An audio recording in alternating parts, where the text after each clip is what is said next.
State. All ranked in the top 25. Yep, and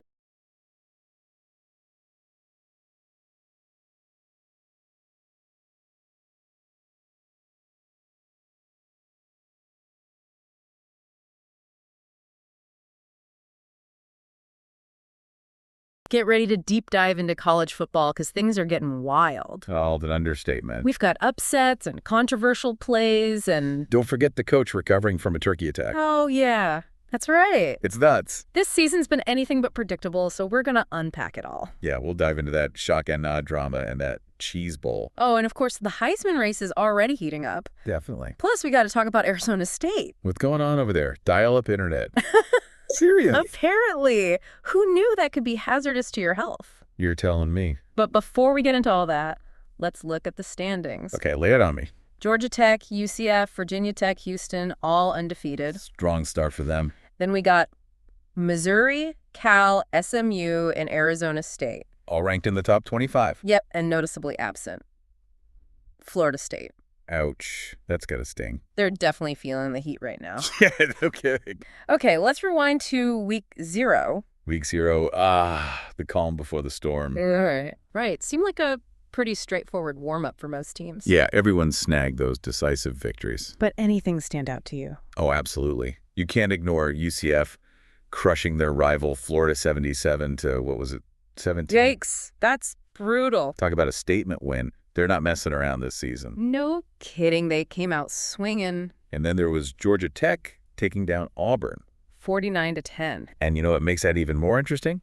Auburn's Coach Q's alma mater. Oh, wow. Really? So beating the team you grew up rooting for, that's got to be tough. There were even rumors he teared up after the game. Oh, I can see that. Talk about mixed emotions, right? Yeah, for sure. Okay, but let's move on to week 1. Things got a little crazy. Oh, yeah. Week 1, that's when the real fun began. Upsets, questionable coaching decisions. It was a wild ride. Let's start with Arizona State versus Missouri. Oh, that one. That was a roller coaster. Missouri won in the end, But not without some serious tech issues. apparently Arizona State's internet was so outdated that it messed up communication for Missouri's coaching staff. Can you believe that? I mean, are we talking dial-up here? In this day and age? You're not far off. It's unbelievable. How can a major university have such terrible internet? I know, it's practically a basic utility these days. It's like they're living in the Stone Age over there. Well, it was so bad that Coach DV had to coach the entire game remotely from a hospital bed. Wait, from a hospital bed? What happened? Did he get injured? Let's just say his pregame snack didn't go as planned. Pre-game snack? What do you mean? He overindulged in some weed gummies. Weed gummies? Seriously? Yep, apparently a bit too much. Wow. Okay, that's definitely a new one. You don't see that every day. So we've got one coach dealing with internet issues that are impacting the other team, and another coach making calls from a hospital bed after a little too much herbal enhancement.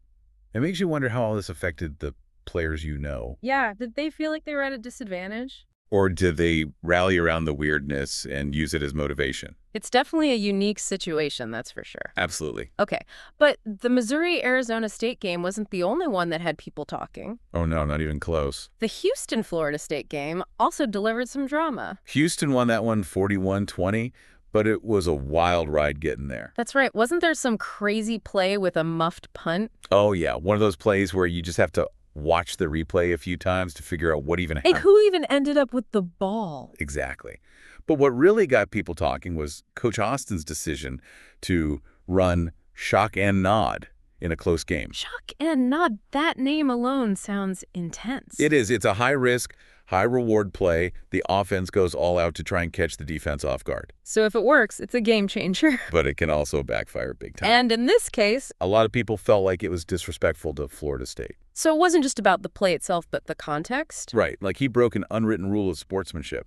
I can see why that would rub people the wrong way, especially given Florida State's history. Yeah, it's like adding insult to injury, especially after that muffed punt situation. Ouch. Yeah, poor Florida State. It definitely fueled the post-game discussions. I bet. Okay, so after all the offensive fireworks of week 1, week 2 was a bit more subdued. Yeah, week 2 brought us some serious defensive battles. And some unfortunate injuries. Right. Can't forget about those. And of course, the much-anticipated Cheese Bowl. Oh, the Cheese Bowl. Missouri versus Cal. There was so much hype around that game. Well, the nickname itself is pretty catchy. Right. I was hearing it everywhere. What's the story behind that name anyway? It's kind of an inside joke. Refers to the coach's offensive styles. How so? Both Coach TV and Coach Kyle love their deep passes and all-out blitzes. So basically they just want to chuck the ball downfield and hope for the best. Pretty much. Makes for exciting games, usually high scoring. So everyone was expecting an offensive explosion, but it turned out to be the complete opposite. the game was played in pouring rain, wasn't it? Yeah, turned the field into a mud pit, made it tough to run those fancy plays. So the weather played a factor. Definitely. So who ended up winning? Cal pulled it off, 21-13. 21-13. Wow, that's low scoring for those two coaches. And it was Coach Kyle's first victory against Coach TV. Oh, really? Yeah, he'd never beaten him before. So that must have been a sweet victory for him. I'm sure it was. But what about Missouri? Was it just the weather that threw them off? Well, the rain didn't help, but they were also missing their starting quarterback. Oh, no. Another injury. Yeah, he got injured in the previous game against Arizona State. Not another internet-related injury, right? Well, actually, You're not kidding. he got tangled up in some telephone wires. You know, the ones they were using for the dial-up internet. No way. You're telling me Arizona State's internet is now causing physical harm to players? It was a freak accident, but yeah, that's what happened. This is unbelievable. I've never seen anything like this. Me neither. All right, so on top of everything else, Coach DV's dealing with a loss to his rival coach, a quarterback injured by another team's internet, and maybe still feeling those gummies. It's a rough start for him. This might be the most unpredictable season in college football history. It's definitely up there. Okay, so what's next for these teams? Any matchups we should be excited about? Well, in week 2, we've got a grudge match brewing.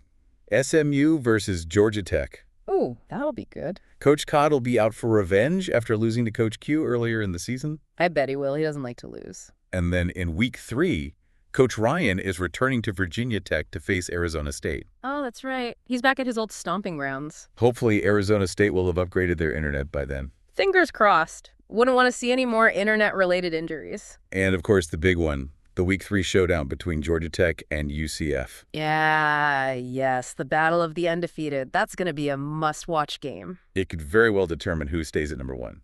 Okay, before we get too far ahead of ourselves, let's talk Heisman race. The Heisman, oh yeah, it's heating up already. Who are the front runners at this point? Well, even though Missouri's struggling, Chris Vick is still considered the favorite. So he's keeping that Missouri tradition going strong. Yep, incredible players, even when the team isn't at its best. But do you think Missouri's struggles will hurt his chances? It's possible. It definitely puts pressure on Coach DV to turn things around. Yeah, he doesn't want that hardware merchant label sticking to him. Meaning he can recruit stars, but can't coach them to wins? Exactly. So who else is in the running this year? Houston's quarterback, Will Haddad, is making a strong case. Head Daddy. Gotta love these nicknames. He's leading the league in passing yards, showing real poise under pressure. But can he lead his team to victory when it matters most? That's what the Heisman voters will be looking for. Absolutely. It's not just about stats, it's about leadership.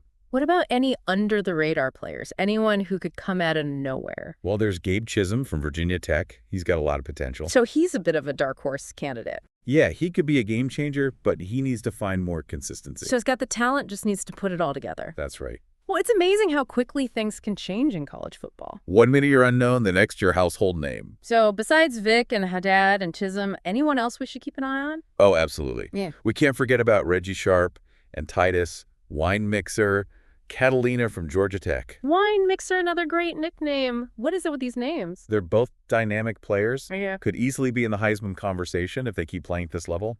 And then there's John McKillop from SMU. Trying to lead the league in rushing for the second year in a row. That's impressive. Running backs don't always get the love they deserve. No, they don't, but he's a workhorse. And we can't forget about the defensive players. They deserve some Heisman love, too. Right.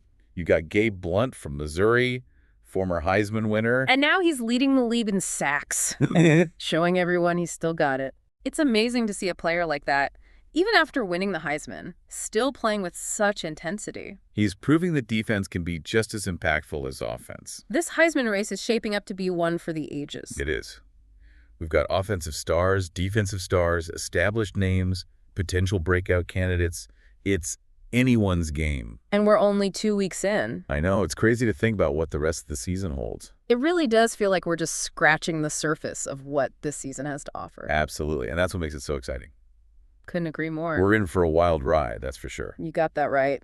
Buckle up, everyone. Things are about to get interesting. I can't wait to see what happens next. I think we need to circle back to Arizona State's internet for a second. Oh, yeah. It's not every day a team's bad internet becomes a major storyline. It's wild. You think about how connected everything is these days, and then you've got this major university struggling to get online. It really shows how something like internet access can actually affect a team's performance. And then you've got Coach Todd from SMU stepping up to help them upgrade to fiber internet. Talk about good sportsmanship. I know, right? Makes you wonder if he's hoping for a rematch later in the season, on a level playing field. That's a good point. A stable internet connection could make a big difference for them. Yeah, but do you think it's the only thing holding them back?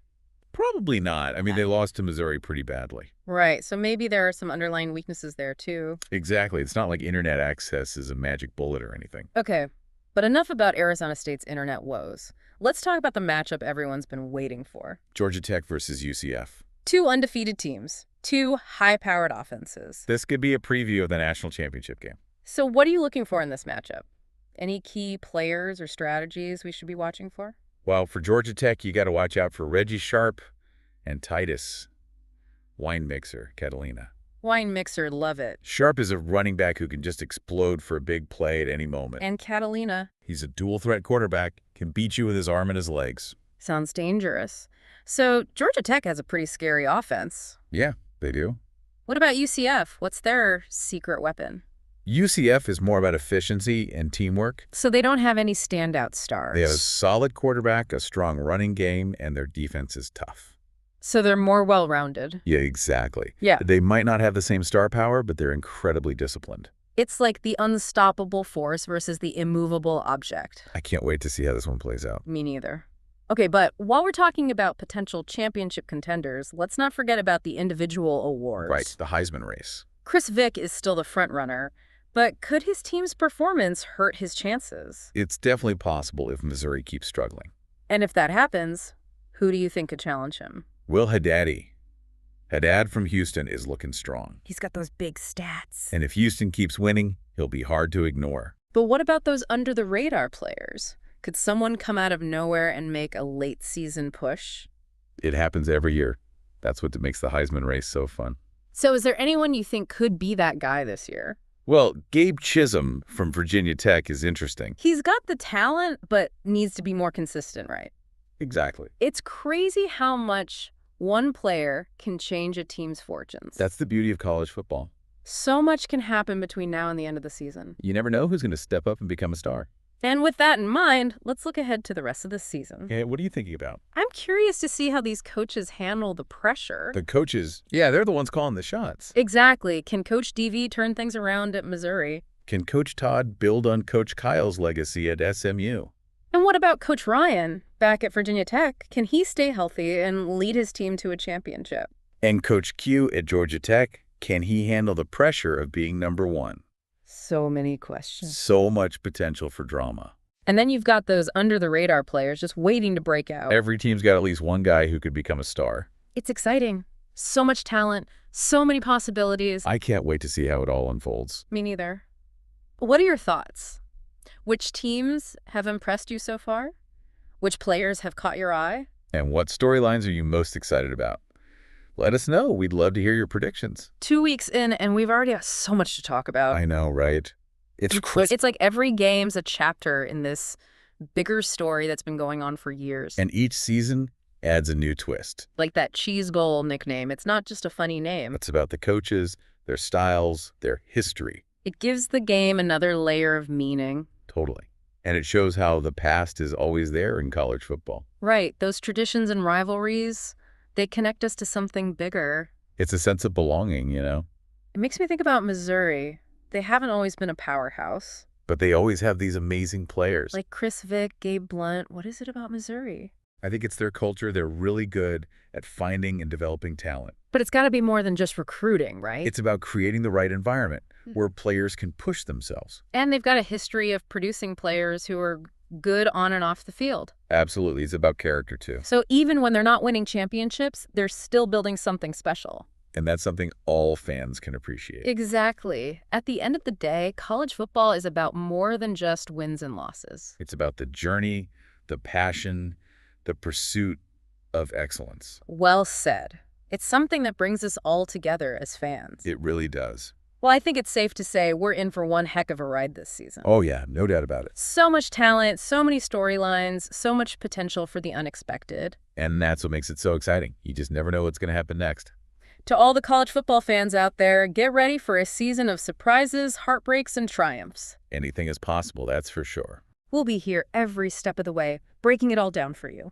Diving deep into the stories that make this sport so unforgettable. So buckle up, enjoy the ride, and never underestimate the underdog. Or the thrill of the upset, or the magic of a last-second victory. That's what college football is all about. Couldn't have said it better myself. Until next time, keep those helmets shiny and their spirits high.